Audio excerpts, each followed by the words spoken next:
Dre Clark is live outside that courthouse once again this morning for day two. Dre, how challenging could this jury selection process actually be?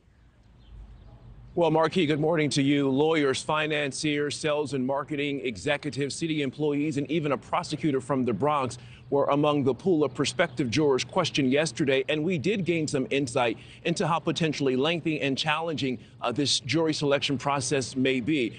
Close to 100 prospective jurors were called into the courtroom on Monday, and more than half of them told the judge they could not be impartial and they were excused. In fact, one of the excused jurors was overheard saying in the hallway, "I just couldn't do it." The goal is to select 12 jurors and 6 alternates, a process that could take as long as 2 weeks. Before the jury selection process got underway yesterday, Judge Juan Marchand handling issues and motions related to the trial. The judge making it very clear that he is not going to recuse himself from the trial. Prosecutors were also told they will not be allowed to show the jury that infamous Access Hollywood video where the former president made some pretty lewd remarks about women. Jurors will be allowed to read a transcript from that video. Also, a video recorded deposition in the E. Jean Carroll case can be submitted into evidence for the jury. And sexual assault allegations involving Mr. Trump cannot be discussed as well. And the judge also sternly warning the former president, if he doesn't show up for court,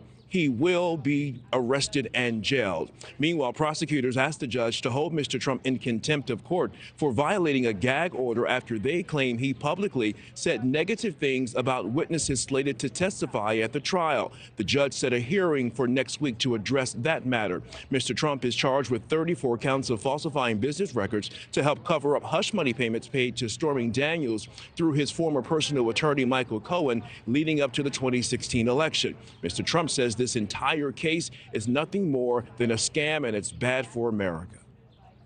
It's a scam trial. If you read all of the legal pundits, all of the legal scholars today, there's not one that I see that said this is a case that should be brought or tried. It's a scam. It's a political witch hunt. It continues, and it continues forever.